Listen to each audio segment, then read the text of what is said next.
If you could only invest in one asset for the next 30 years, which one would you choose? Real estate, stocks, gold, Bitcoin, or something completely different? Today, we're ranking the world's most popular investment assets from D tier all the way to S tier. We're not ranking them based on hype.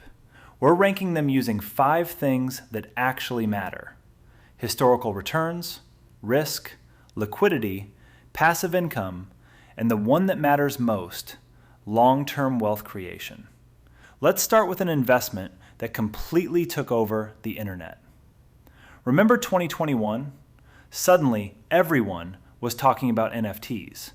People were literally buying and selling monkey pictures for millions of dollars. It sounded ridiculous, but somehow it actually worked. Some early investors made life-changing money. Then everything changed. Prices collapsed, collections disappeared, and thousands of people who bought near the top were left holding assets that almost nobody wanted anymore.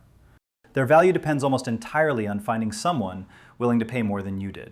That's speculation, not investing.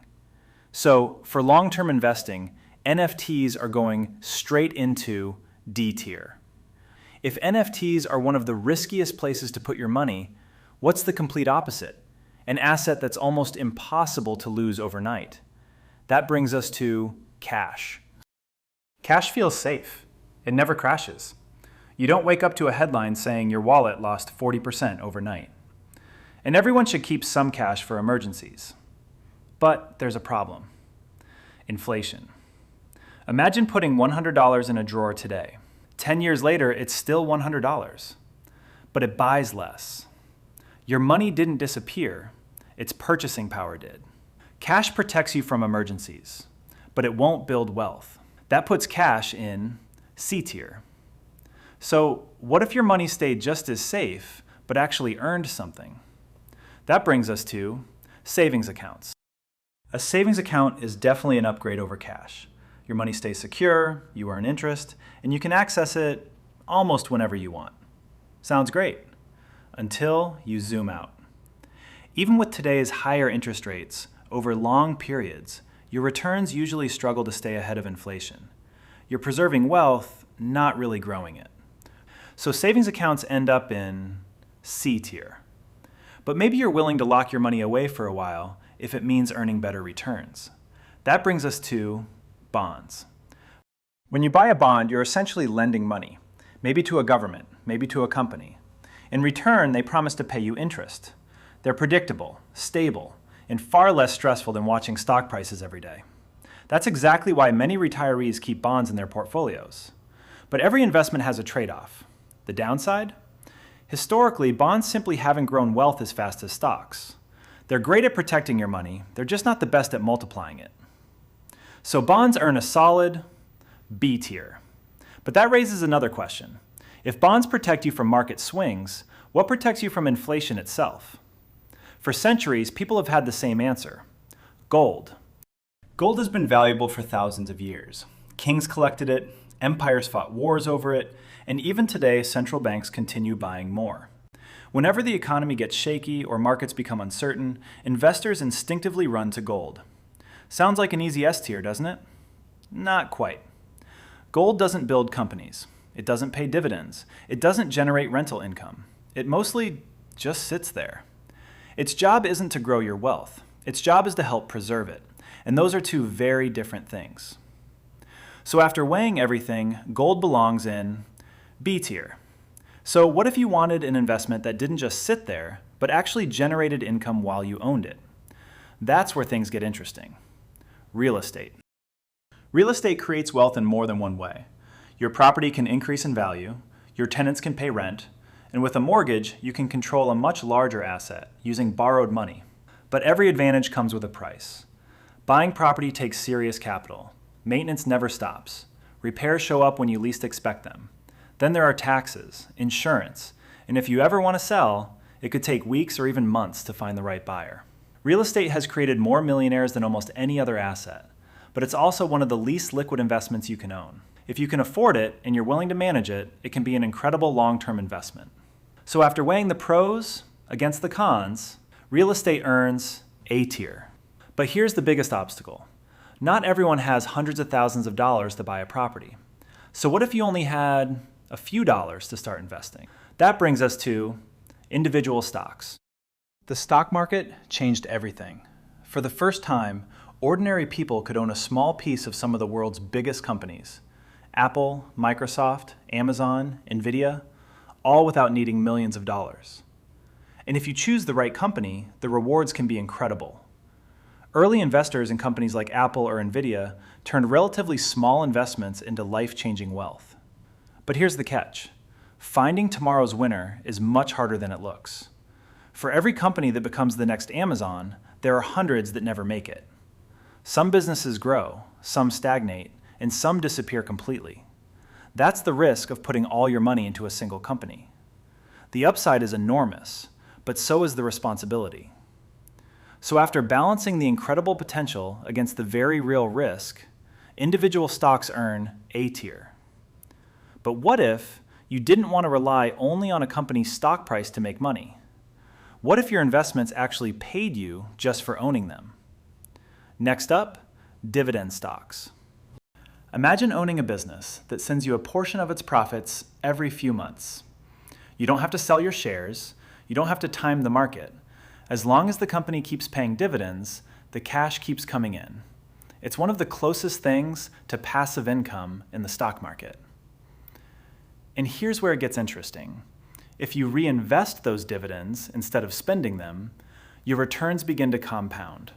Those new shares can earn dividends too. Then those dividends buy even more shares. It's like a snowball that keeps getting bigger the longer it rolls. But don't make one common mistake. A higher dividend doesn't always mean a better investment. Sometimes an unusually high dividend yield is actually a warning sign. It could mean the company is struggling, or investors expect the dividend to be cut soon. The best dividend companies don't just pay consistently, they also continue growing year after year. So after considering the steady income, the power of compounding, and the long-term potential, dividend stocks earn A tier. So far, most of the investments we've ranked have been relatively predictable. But what happens when an investment can make you incredibly wealthy or cut your portfolio in half within months? Now, let's talk about Bitcoin. When Bitcoin launched in 2009, almost nobody paid attention. It was worth next to nothing. Fast forward to today, and it has become one of the most valuable assets in the world. Early believers turned a few $100s into millions. But that success came with an emotional roller coaster. Bitcoin has experienced massive rallies followed by brutal crashes. It's not unusual to see its price fall by 50% or even more before climbing again. That's enough volatility to make even experienced investors nervous. Supporters believe it's the future of money. Others see it as nothing more than speculation. The truth probably lies somewhere in between. Bitcoin has incredible upside, but it also demands patience, discipline, and a strong stomach. It's not an investment everyone can handle. So after weighing its extraordinary returns against its equally extraordinary risk, Bitcoin earns A tier. So we've ranked cash, gold, real estate, stocks, and even Bitcoin. But what if there was a way to invest in hundreds or even thousands of companies at once, without trying to pick the next Apple or the next Nvidia? And that brings us to the final investment, the only one left to rank: index funds. Most people think successful investing means picking winning stocks, finding the next big company before everyone else does. Sounds great in theory. But here's the reality. Even professional fund managers with teams of analysts, millions of dollars in research, and decades of experience often fail to consistently beat the market. So instead of trying to outsmart the market, what if you simply owned the market? That's exactly what an index fund does. It buys shares in hundreds, sometimes thousands of companies with a single investment. If one company struggles, another can grow. If one industry slows down, another can take its place. You're instantly diversified, your costs stay incredibly low, and historically, broad market index funds have outperformed most actively managed funds over the long run. No chasing trends, no guessing, no constantly buying and selling, just consistent long-term investing. So after considering the historical performance, the simplicity, the diversification, and the incredibly low fees, there was really only one place this could go. Index funds earn S tier. For most people, they're one of the simplest and most effective ways to build long-term wealth. Of course, every investor is different. Your goals, your risk tolerance, and your time horizon all matter. So your personal tier list might look completely different.